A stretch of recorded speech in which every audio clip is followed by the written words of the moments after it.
నమస్కారం ప్రేక్షకులకి శ్రీ గురుభ్యో నమః. ఈరోజు మరో కొత్త వీడియోతో మీ ముందుకు వస్తున్నాను. వివాహం, పెళ్ళి అనేది జీవితంలో ప్రతి ఒక్కరికి సర్వసాధారణం. అంటే వివాహం అనేది చాలా ముఖ్యమైన ఘట్టం. ఇటువంటి వివాహం మనం చేసుకోవాలి, పెళ్లి చేసుకోవాలి అనుకునే వాళ్ళు ఖచ్చితంగా జాతకుని జీవితాన్ని, జాతకుల యొక్క పరిశీలన మనం చేస్తూ ఉంటాం. ఇందులో ముఖ్యంగా చూడవలసినది కుజ దోషం గురించి మనం తెలుసుకుందాం ఈ వీడియోలో. అసలు కుజ దోషం అంటే ఏంటి? కుజుడు ఎటువంటి పరిస్థితుల్లో ఉంటాడు, ఎలా ఉంటాడు, కుజ దోష నివారణ మార్గాలు ఎలా ఉంటాయి, కుజ దోషంకి జాతకునిలో ఎటువంటి విషయాలను మనం గమనించాలి అనే దాన్ని మనం పరిశీలన చేద్దాం. ముఖ్యంగా ముందుగా మనం కుజదోషానికి ఉంటే ఎటువంటి ఇబ్బందులు వస్తాయని తెలుసుకుందాం. వివాహం ఆలస్యం అవ్వడం మొట్టమొదటిది. రెండోది ఏంటంటే వివాహం అయిన తర్వాత భార్యాభర్తలు అన్యోన్యత లోపించడం, ఇద్దరు చాలా ఇబ్బందులు పడుతూ ఉండడం, విడాకుల వరకు వెళ్ళడం అనేది జరుగుతూ ఉంటుంది. మూడోది ఏంటంటే వాహన ప్రమాదాలు, ఇబ్బందులు, అనేక రకాలు ఇందులో ఉంటూ ఉంటాయి. ముఖ్యంగా జాతకుని యొక్క కుజుని యొక్క స్థానాన్ని మనం ఏ విధంగా పరిశీలన చేయాలి అనేది ఇక్కడ చూద్దాం. లగ్నం నుంచి, లగ్నం 1 అనుకుంటే లగ్నంలో ఉన్నటువంటి కుజుడు కుజ దోషంగా మనం చెప్పవచ్చు. రెండోది, అలాగే మూడోది, అలాగే 7, 8, 12 ఈ స్థానాల్లో ఉన్నటువంటి కుజుడు కొంచెం జాతకునికి కుజ సంబంధించినటువంటి దోషంగా మనం చెప్పవచ్చు. ఇదే కాకుండా కుజ దోషం అనేది చాలా వరకు పూర్తిగా నయం చేసుకోవచ్చు, ఎటువంటి ఇబ్బంది ఉండదు. ప్రతిదీ కుజదోషం కానే కాదు.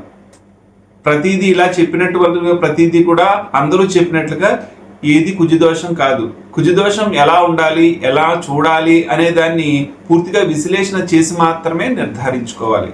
ఇది కుజదోషం అన్నారు కదా అని కుజదోషం చేయవలసిన అవసరం ఉండదు.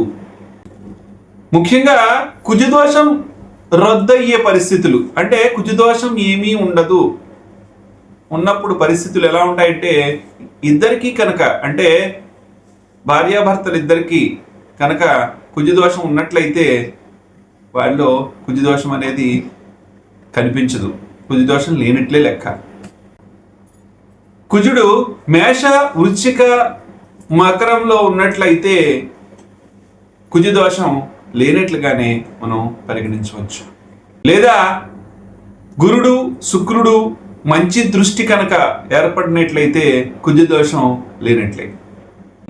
మనం చెప్పుకుంటూ ఉంటాం, 30 ఏళ్ళు దాటిన తర్వాత వివాహం చేసినట్లయితే కుజదోషం అంతగా ఉండదు. ఎందుకంటే పూర్వాన్ని 21 సంవత్సరాలు దాటిన తర్వాత వివాహం చేసేవారు. ఇప్పుడు 30 సంవత్సరాలు దాటిన తర్వాత కానీ వివాహానికి చూడట్లేదు, వివాహం కూడా చేయట్లేదు. కాబట్టి 30 సంవత్సరాలు దాటిన తర్వాత ఆ కుజదోషం కొంతవరకు తగ్గుతుంది అని కొంతమంది పండితులు చెప్తున్నారు. ఏది ఏమైనప్పటికీ కుజదోషం ఉన్నట్లయితే ఖచ్చితంగా దానికి చిన్న పరిహారం చేసుకున్నట్లయితే చక్కగా దంపతులు ఇద్దరు చక్కగా ఆనందంగా హాయిగా 100 సంవత్సరాలు చక్కగా ఉంటారు. సాధారణంగా కుజుడికి మనం ఎటువంటి పూజలు చేస్తే కుజ దోషం మనకి తగ్గుతుంది అనే దానికి చూసుకున్నట్లయితే, మొట్టమొదట కుజ శాంతి హోమం మనం చేయించినట్లయితే చాలా బాగుంటుంది. రెండోది ఏంటంటే కుజ జపం కానీ కుజ దానం కానీ చేస్తే అది కూడా నివారణ మార్గం కింద మనం సూచించవచ్చు. ఇక సుబ్రహ్మణ్యేశ్వర స్వామి పూజ మంగళవారం రోజున మనం సుబ్రహ్మణ్యేశ్వరుడికి అభిషేకం కానీ, పాలు అభిషేకం కానీ మనం 3 వారాల నుంచి 5 వారాలు చేసినట్లయితే ఖచ్చితంగా ఇది కూడా కొంచెం దోష నివారణ అవుతుంది. నవగ్రహ పూజ అనేది చాలామంది ఆచరిస్తూ ఉంటారు. ఈ నవగ్రహ పూజలో నవగ్రహంలో ఉన్నటువంటి ఈ కుజుడికి ప్రత్యేకంగా అభిషేకం చేసి పూజ చేస్తూ ఉంటారు. ఇక్కడ కూడా కొంత నివారణ అవ్వచ్చు.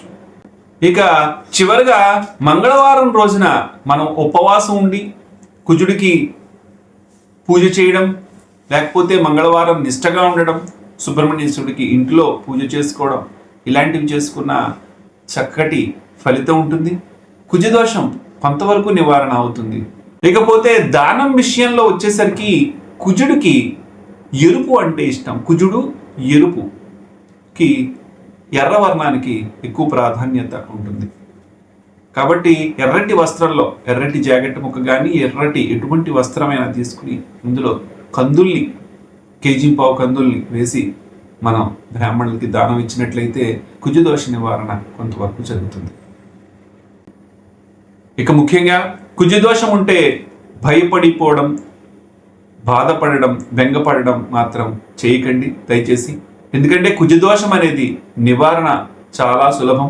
కుజదోషం చూసి భయపడద్దు, అలాగే కుజదోషం అని ఎటువంటి బెంగ పడద్దు.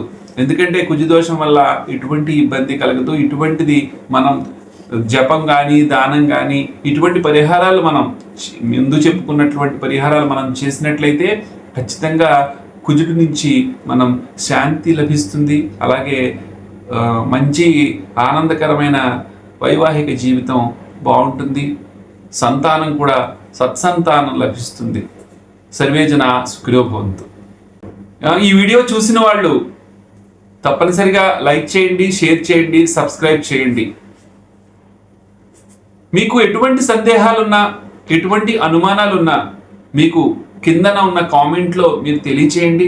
దానికి తప్పనిసరిగా నెక్స్ట్ వీడియోలో నేను చెప్తాను. లేదంటే కనుక కామెంట్లో మీకు దాన్ని నివృత్తి చేయడం జరుగుతుంది. జాతకు సంబంధించినటువంటి ఎటువంటి సందేహాలున్నా మీరు మీ కామెంట్ సెక్షన్లో మీరు చెప్పండి.